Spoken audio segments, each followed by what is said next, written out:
What's going on, guys? This is Logan at Vaporleaf. I am here today with the Alien 220. This is a really popular Dual 18 650 box mod, and for good reason. It's a really small device, it's nice and powerful. I mean, for what you can get from dual batteries, not 220 watts. And it's got all kinds of settings, it looks good, it feels good in the hand, and it's pretty inexpensive. So let's go ahead and dive down and take a closer look at it. Alright, so here we are with the SMOK Alien 220 watt box mod. We get a picture of the device on the front of the box there in the color that you buy it in. Very standard SMOK box there. Inside we get our device.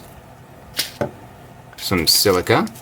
If we pull the foam out, we get our little trap door here. A whole lot of words. A little screen protector and a guide for putting the screen protector on, which is really nice. It's a little bit thicker than the one that you get on there. That's basically just a film. You can see it's already peeling up at the end there. It's pretty normal.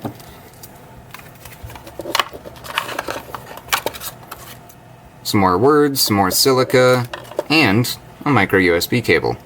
Now, first impressions on the device itself is it's pretty standard SMOK build quality.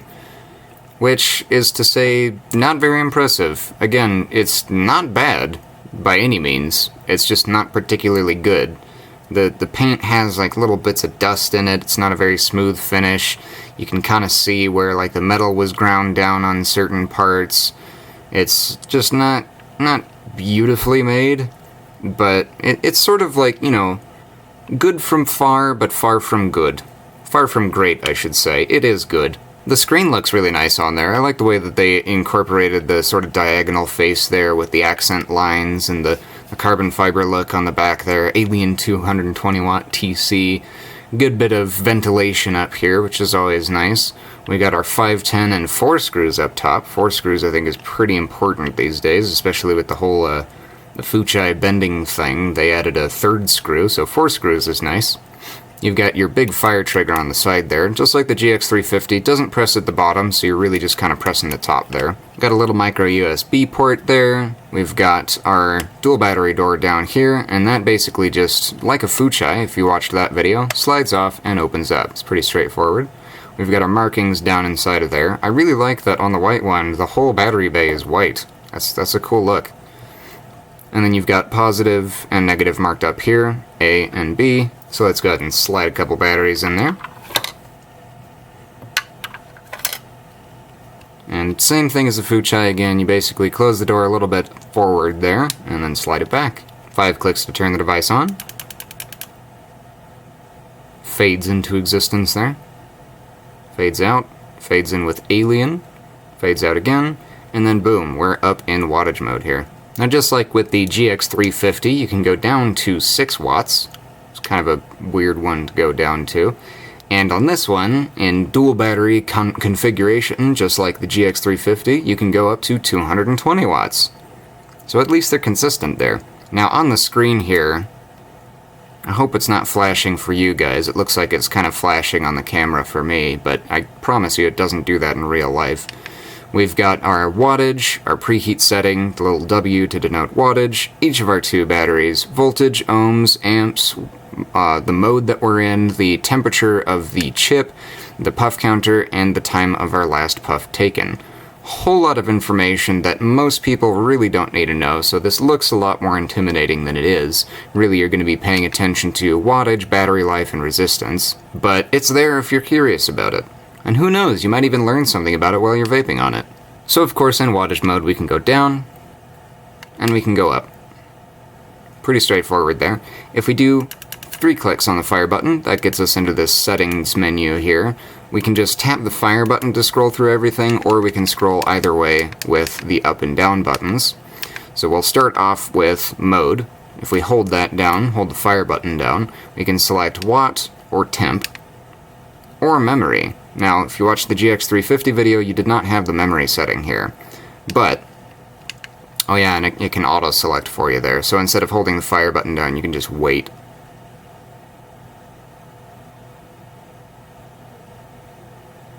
Yeah. So anyway, we'll get back into mode here. You know what, let's actually start with the memory setting there. So we have the option to set our preheat here.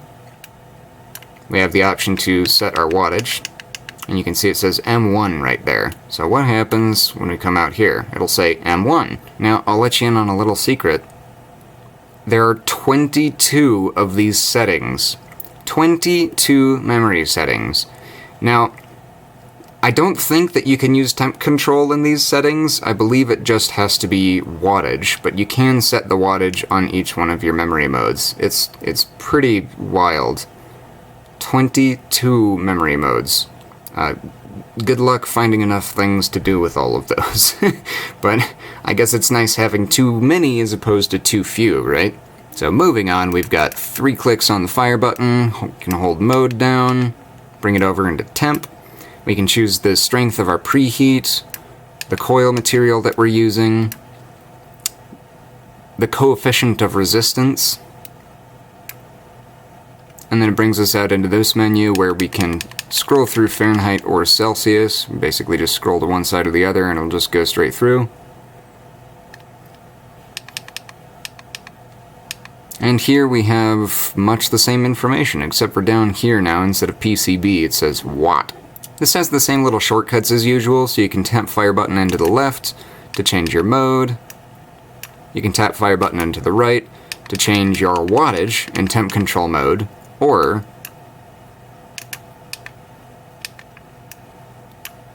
your preheat in wattage mode. Again, it's pretty standard SMOK menu stuff. Anyway, if we do 3 more clicks here, we can get over to... can we just skip over puffs? That's pretty straightforward, right?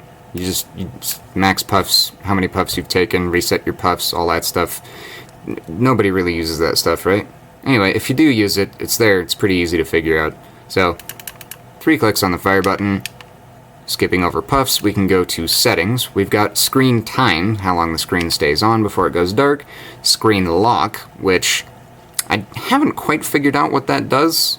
It says auto lock here, so on or off. I'm pretty sure when you have auto lock on, it will just, let's see, lock the device like that if you just haven't used it for a while. Anyway, get back into that menu there, back to settings. We've got contrast, change the brightness of the screen. Adjust ohm, again, pretty cool. You can actually change what your device is reading for the ohms. It says adjust initial ohm there. Get back through that menu, setting. And then we've got the download setting. So you do actually have to enable it to be able to download updates on this guy. You have to put it into download setting. Another 3 clicks on the fire button there, we can get over to power. Now this is going to be pretty straightforward. We have power on or off. If you select power off, the device turns off. Select power on, the device stays on. Now my favorite part is we do have those shortcuts. We've got the fire button into the left to choose our mode. We've got fire button into the right to change either our preheat in power mode or our preheat in temp control mode, and if you tap both of these, it just locks the whole device. It's not locking just these buttons, it's locking everything. So you can't use the fire button, you can't use up, you can't use down, and then you can just tap to undo that, instead of doing the 5 clicks. And it does exactly the same thing, too. So if we tap those, we can hold the fire button down. That'll bring up a little option to turn the device off, just like we saw in the menu earlier, power off, power on. And then you can hold the fire button down to select one of those. And again, 5 clicks to turn it back on. Now, I'm curious to see if this does 220 watts any better than any other dual battery device does 220 watts. So I'm going to put my Buddha on there today. I'm going to do the hard preheat. I want this giving me everything it's got. So let's go ahead and bring it up top and see how it vapes. Alright guys, so I got my gold Buddha on there. It's reading 0.274 ohms. We're at 220 watts on the hard preheat with full batteries. Let's see how it goes.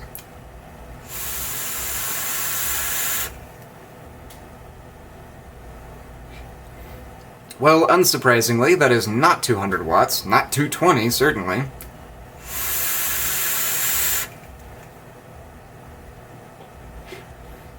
It's not doing a bad job of heating these coils up, but no better than any other dual battery device I've ever used.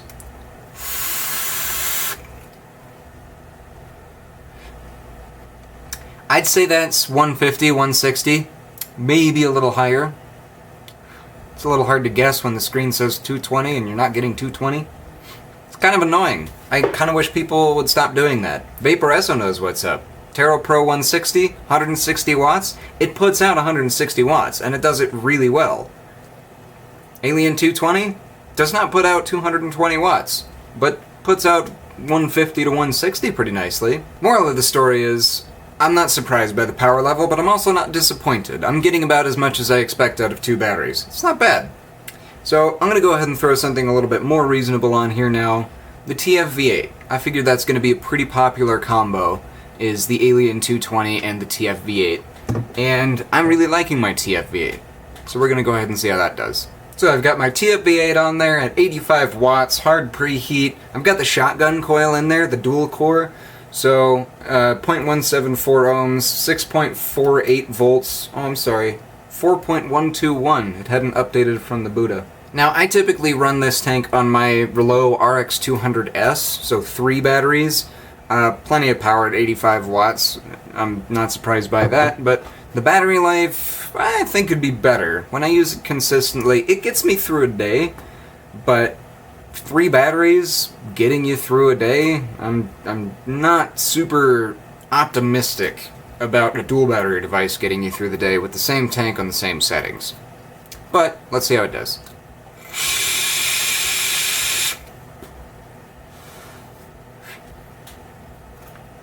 It's good. I think that does actually feel a little bit more powerful than the RX200S because of that hard preheat. So, preheat setting's nice. Let's see, what can this thing go up to? 150 watts. Let's try 150 watts, because I said that that's probably about the max output of this device. It's going to be a little intense on this. Let's open the airflow up.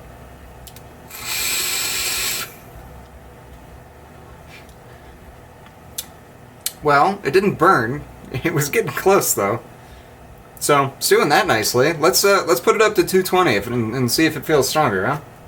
So we were at 5.527 volts. Now we're at 3.939. Oh, never mind.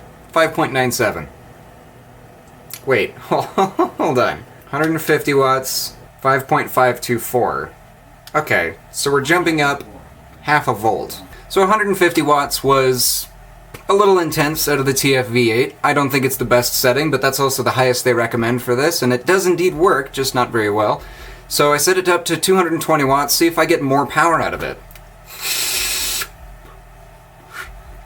Ooh, maybe a little more.